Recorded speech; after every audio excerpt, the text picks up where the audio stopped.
पटना के रहने वाले हमारे एक सब्सक्राइबर उमेश बताते हैं कि एक दफ़ा ये अपने ऑफिस के एक लड़के सतीश और उसकी फैमिली के साथ देर रात कैमूर से पटना लौट रहे थे। रात काफ़ी हो चली थी और सब जल्दी से जल्दी अपने घर पहुंचना चाहते थे। अब टोल बचाने के चक्कर में इन्होंने हाईवे छोड़कर गांव के बीच से गुजरने वाली एक सुनसान रोड चुनी। ठंड का टाइम था तो रोड पर अच्छा खासा कोहरा भी था और काफ़ी देर चलने के बाद इनको लगा कि कहीं हमने गलत रूट तो नहीं ले लिया। अभी ये लोग कुछ समझ ही पाते, कुछ फिगर आउट ही कर पाते कि तभी अचानक इनकी नज़र रोड के साइड पर पड़ती है। इन्होंने देखा कि छठ पूजा में जो सूप और दौरा यूज होता है ना, उनकी एक छोटी सी स्टॉल लगी है और उसके ठीक सामने एक बंदा खड़ा है। अब इन लोगों ने सोचा कि चलो इससे एक बार रूट कंफर्म कर लेते हैं। अब आप सोच रहे होंगे इसमें क्या ही अलग बात है, रूट ही तो कंफर्म करना था। पर भाई साहब, इस सीन के आगे पीछे की जो कहानी है ना, वो आपके रोंगटे खड़े कर देने वाली है। और इस वीडियो में आपको एक बहुत ही अलग तरीके की एंटिटी के बारे में भी जानने को मिलेगा। यह घटना किसी के साथ भी हो सकती है, इसलिए मैं कहती हूँ आप ध्यान से सुनिएगा, क्योंकि इसका एक एक डिटेल आगे जाकर बहुत मायने रखता है।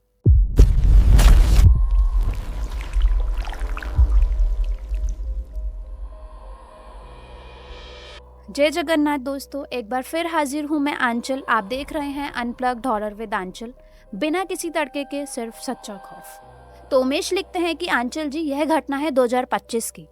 इनका घर है पटना के कंकड़ बाग में और अभी अभी इन्होंने एक कंपनी में मैनेजर का जॉब ज्वाइन किया था। अब ये उमेश महादेव का साधक है, रेगुलर पूजा अर्चना नाम जाप करता है और इसको छोटी मोटी सिद्धियां भी प्राप्त हैं। गांव देहात की भाषा में इनको भगत बोलते हैं और इसी वजह से कई बार उमेश दूसरों के घर जाके वहाँ की नेगेटिविटी दूर करते थे। मतलब आसपास के लोग इन पे काफ़ी भरोसा करते थे। ये बताते हैं कि ऑफिस में वैसे तो बहुत लोगों से बातचीत होती थी क्योंकि मैं मैनेजर था, लेकिन सिर्फ एक लड़का था सतीश नाम का, जो मेरा असिस्टेंट था। उससे मेरी सबसे ज़्यादा बात होती थी और धीरे धीरे टाइम के साथ हमारी बॉन्डिंग काफ़ी अच्छी हो गई, एकदम दोस्त जैसी।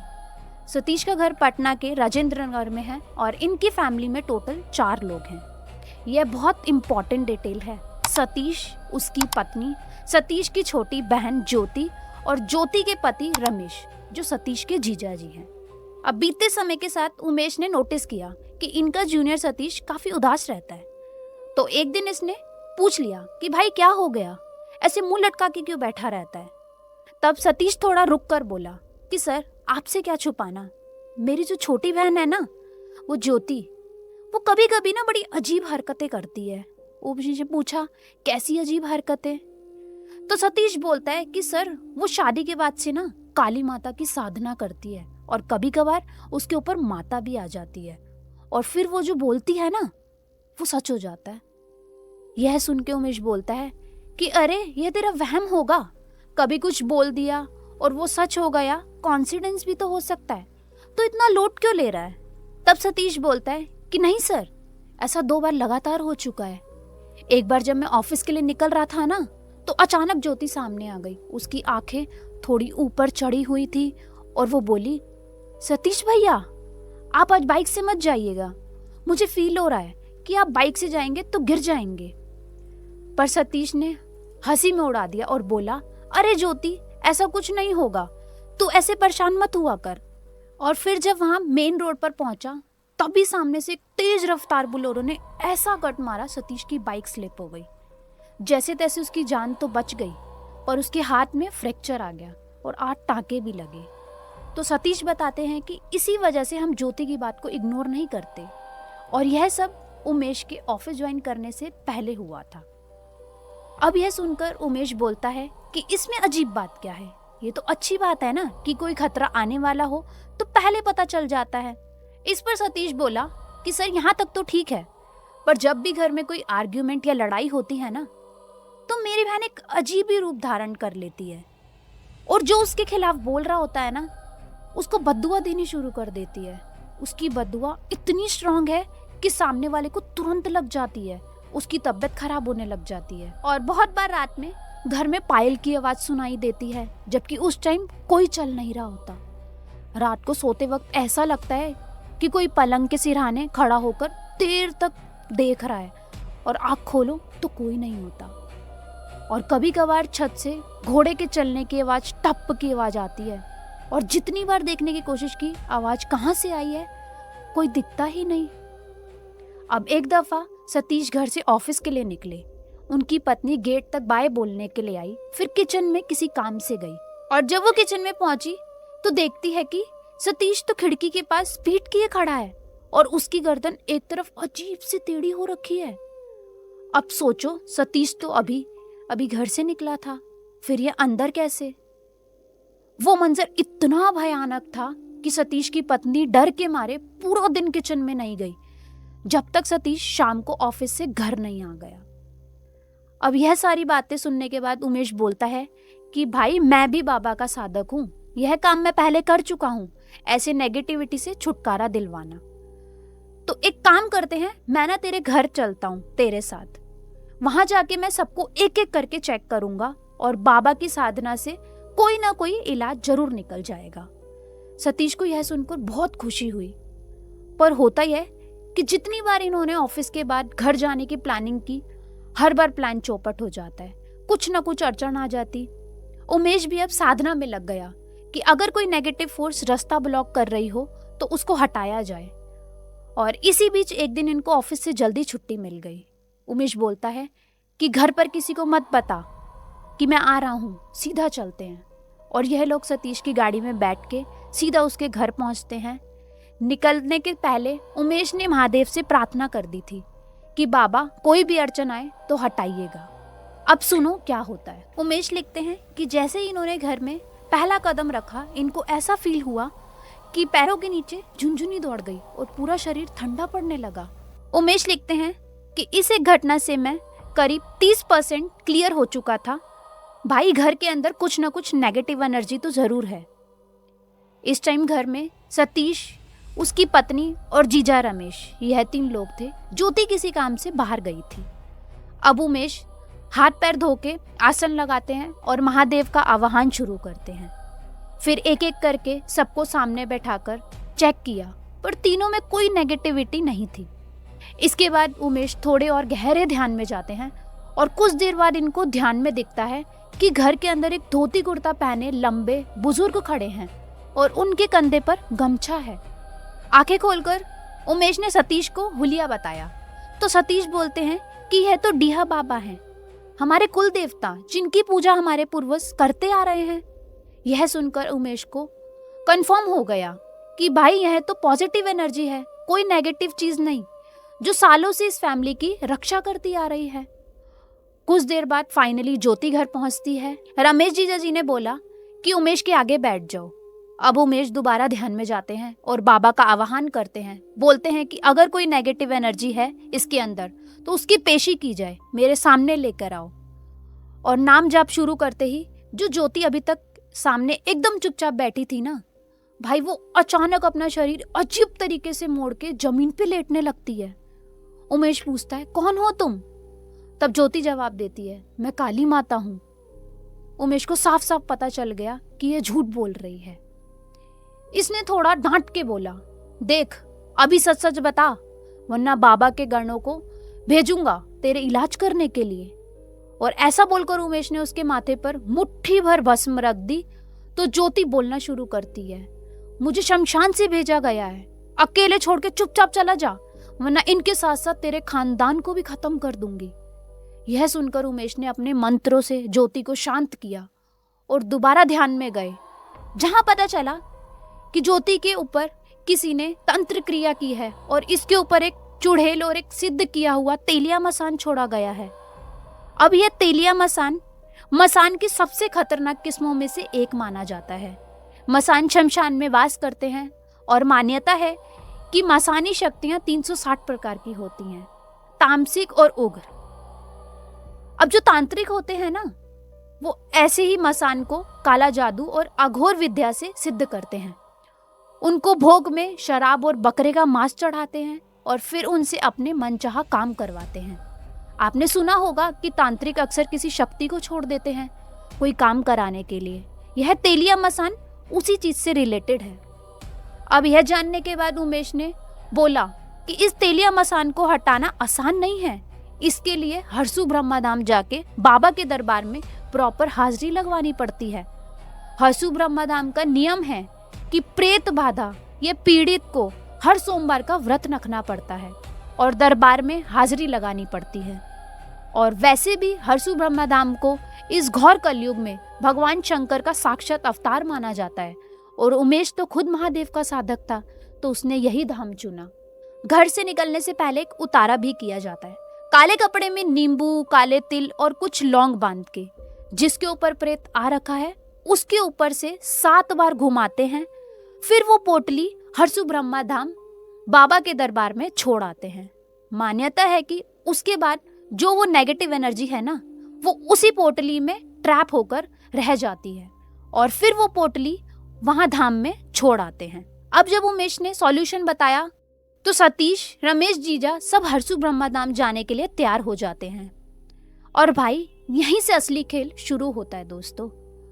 उमेश ने उतारे का सामान समझाया और सख्त हिदायत दी कि अगले सोमवार को निकलना है और उससे 7 दिन पहले से घर में भोजन में लहसुन प्याज नहीं पड़ेगा, प्रॉपर सात्विक भोजन करना है और सोमवार को ज्योति को व्रत रखना है। साथ ही उमेश ने बताया कि यह चीज बहुत शक्तिशाली है और इतनी आसानी से पीछा नहीं छोड़ेगी। इसमें रिस्क भी है, हो सकता है घर से निकलते या लौटते टाइम कुछ ना कुछ हरकत करे, तो इसको लाइटली मत लेना और जब तक हम धाम नहीं पहुंच जाते ज्योति को नजर के सामने रखना है। यह सुनकर सतीश थोड़ा डर गया, पर कोई ऑप्शन भी नहीं था। अगर ज्यादा दिन वो तेलिया मसान ज्योति के साथ रहता तो उसकी रूह को साथ ले जाता। फिर फाइनली वो सोमवार आता है जब धाम के लिए निकलना था। जिनको नहीं पता, हरसू ब्रह्माधाम बिहार के कैमूर जिले के चैनपुर में भूत प्रेत भगाने के लिए बहुत फेमस भूतों का सुप्रीम कोर्ट भी बोलते हैं और यह भारत में 108 ब्रह्म स्थानों में पहला माना जाता है। अब उमेश के कहे मुताबिक अब ज्योति समेत घर के सब लोगों ने पूरे नियम से सोमवार का व्रत रखा था। उमेश को इनके साथ ही निकलना था, पर किसी कारणवश वो नहीं जा पाया, तो वो बोला कि आप लोग मुझे घर से पिक कर लेना। उमेश ने वीडियो कॉल पे ही रमेश जीजा जी को उतारे का नियम गाइड किया और वैसे ही करने के बाद यह लोग उमेश के घर पहुंचते हैं। इस टाइम इनके पास वैगनर गाड़ी थी और गाड़ी में है ज्योति, रमेश, सतीश और अब उमेश। सतीश की पत्नी घर में रुकी हैं। रमेश जीजा गाड़ी चला रहे थे, उमेश बाजू में बैठ के नाम जाप कर रहे हैं और ज्योति, सतीश पीछे बैठे हैं। और यह लोग बिना किसी परेशानी के, बिना किसी अड़चन के पटना से सीधा हरसू ब्रह्माधाम पहुंच जाते हैं। वहां इन्होंने दर्शन किया और फिर बाबा के दरबार में पहुंचते हैं जहां हाजिरी लगती है और अपनी लाई हुई पोटली भी वहीं रखनी थी। यहाँ मान्यता है कि जिसके अंदर नेगेटिव एनर्जी है उसका इलाज स्वयं हरसू ब्रह्म बाबा करते हैं। यहाँ भूतों की कचहरी लगती है। जिस किसी पर प्रेत या साया होता है वो जैसे ही दरबार में हाजिरी लगाता है भूत खुद बोलने लगता है, उसके बयान होते हैं और बाबा उसे सजा देकर कैद कर लेते हैं। पर जब यह लोग ज्योति की हाजिरी लगवा रहे थे तब नोटिस किया कि बाकी लोग तो ऐसे खेल रहे हैं और उनके अंदर से भूत बोल रहा है, पर ज्योति के अंदर ऐसा कुछ नहीं हुआ, वो एकदम शांत थी। इन लोगों को थोड़ा अजीब तो लगा कि भाई बाकी सब पर तो असर हो रहा है, पर ज्योति कुछ रिएक्ट क्यों नहीं कर रही। हाजिरी का प्रोसेस पूरा करके यह लोग बाबा की समाधि वाले मंदिर पहुंचते हैं और पूजा करके बाहर निकलते हैं तो ज्योति बोलती है कि अभी मेरा शरीर काफी हल्का फील हो रहा है, जैसे किसी ने मेरे ऊपर से बहुत बड़ा बोझ हटा दिया। उमेश को कंफर्म हो गया कि बाबा ने इनके शरीर की नेगेटिव एनर्जी अपने पास रख ली। सब बहुत खुश हुए कि चलो ज्योति ठीक हो गई, पर भाई ये लोग एक बहुत बड़ी गलतफहमी का शिकार हो चुके थे। अब सुनना एकदम ध्यान से क्या होता है आगे। पूजा खत्म करते करते शाम के 7 बज गए थे।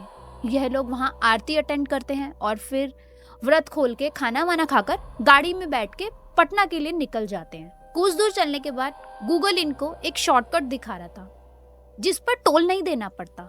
पता नहीं इनके दिमाग में क्या आया, टोल बचाने के चक्कर में ये हाईवे छोड़कर गूगल वाले रास्ते पर चल पड़े। डाइवर्ट होने से पहले एक पेट्रोल पंप पर रुके, गाड़ी का फ्यूल करवाया और फिर रात के करीब 8:30 बजे ये लोग वैगनर में गांव के बीच से गुजरने वाली एक सुनसान रोड पर ड्राइव कर रहे थे। उमेश बताते हैं कि वो थोड़ा पहाड़ी इलाका था।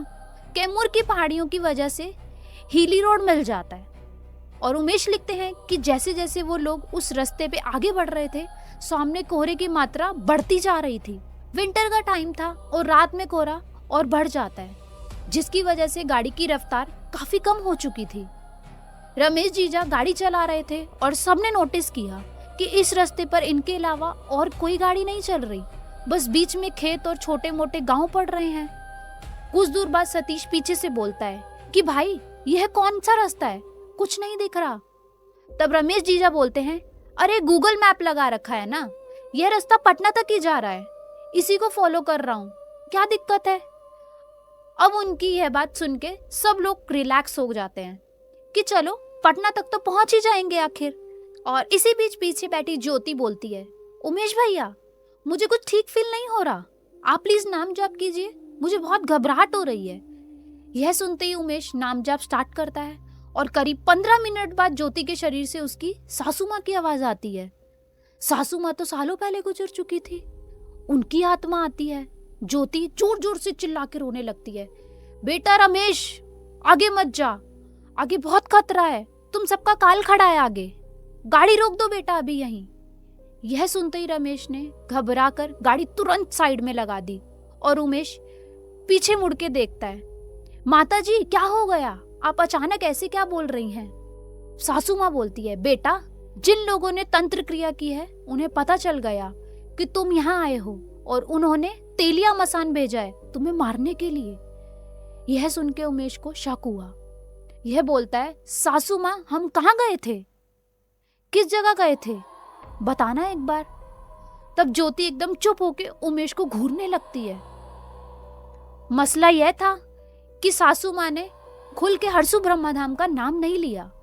जैसे ही उमेश ने यह चीज नोटिस की, इनको शक हुआ कि कहीं ये वो पिशाच तो नहीं जिसने सासू माँ की आवाज में यह सब बुलवाया है। उमेश ने थोड़ी देर ज्योति से आई कांटेक्ट किया और जब कोई जवाब नहीं मिला तो ध्यान में जाके बाबा से प्रार्थना करने लगे। बाबा के गणों से सुरक्षा घेरा बनाने की विनती की। फिर गाड़ी के अंदर ही महामृत्युंजय मंत्र का जाप शुरू कर देते हैं। जाप करते करते ध्यान में इनको आदेश मिलता है कि थोड़ा आगे एक मंदिर आएगा, वहां हाथ जोड़ के तभी आगे बढ़ना।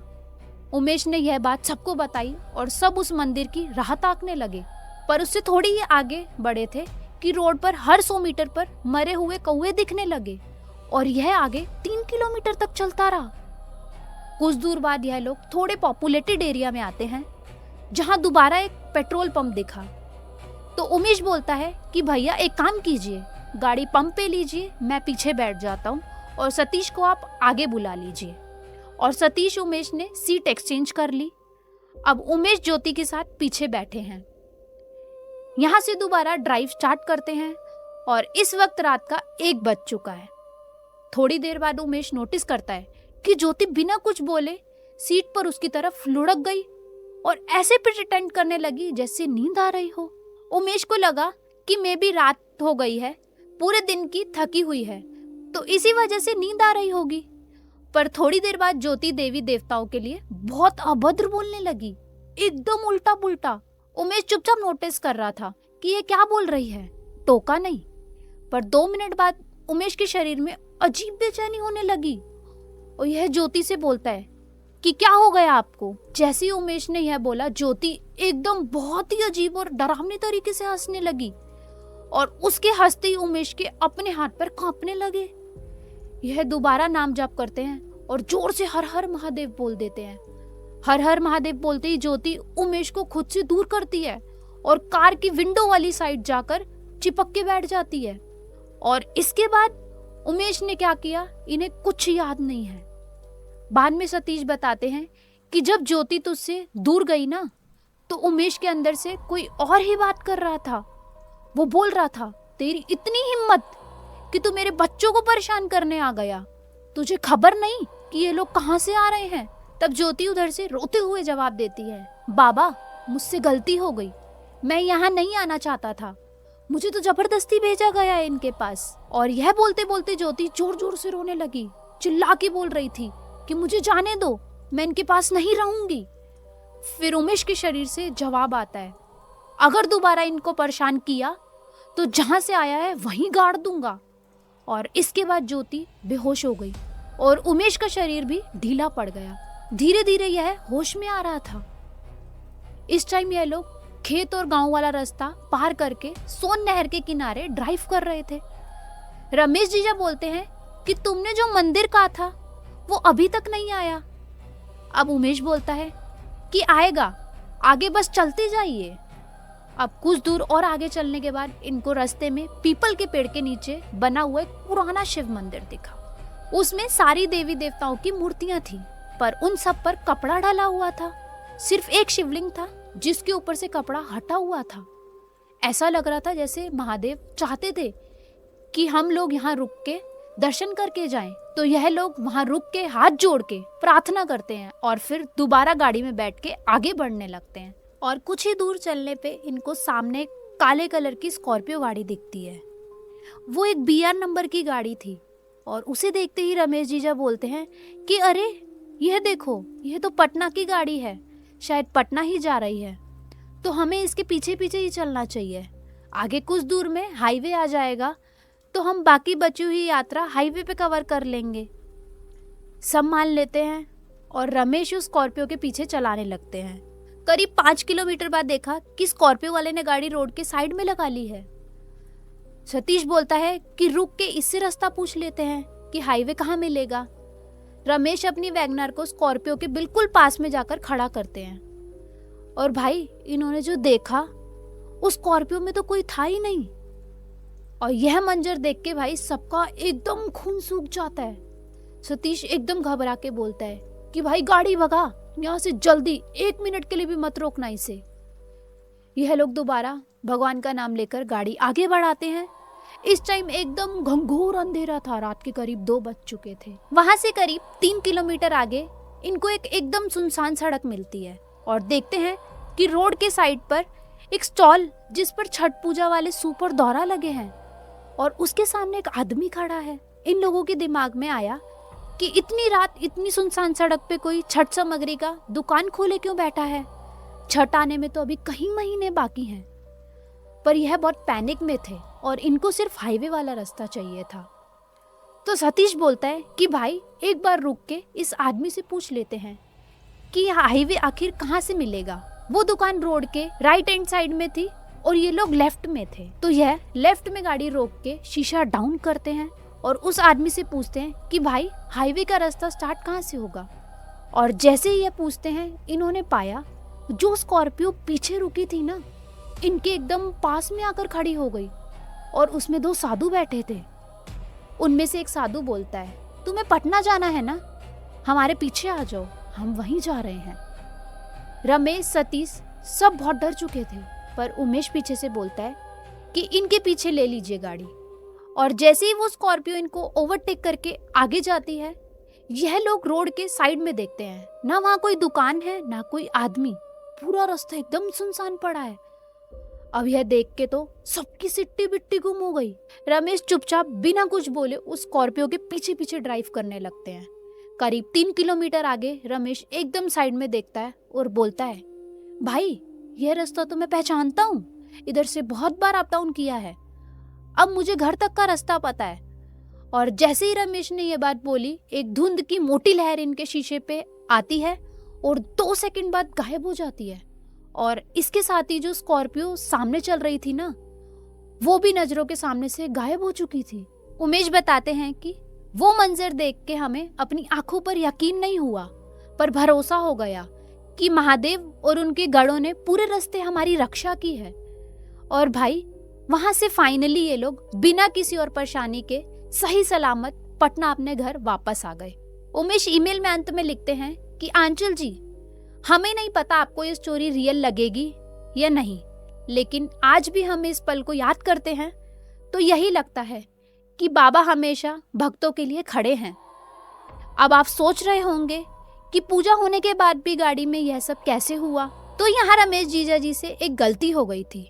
जब ये लोग बाबा की समाधि से लौट रहे थे, तब मंदिर से थोड़ा आगे जाकर रमेश ने पीछे मुड़ के देख लिया था और जो तेलिया मसान था वो वहां मंदिर के बाहर इनका इंतजार कर रहा था, अंदर तो जा नहीं सकता था। और भाई जैसे ही रमेश ने पीछे मुड़ के देखा, वो तेलिया मसान चुपके से इन्हीं के साथ गाड़ी में हो लिया और किसी को पता तक नहीं चला। फिलहाल ये थी आज की स्टोरी आपके अपने चैनल अनप्लग्ड हॉरर विद आंचल पर। अगर आपके जानने में ऐसी कोई घटना हुई हो तो नीचे दिए गए ईमेल पर अपनी कहानी भेज सकते हैं। मिलती हूँ आपसे अगली वीडियो में, तब तक के लिए अपना ध्यान रखिए। जय जगन्नाथ।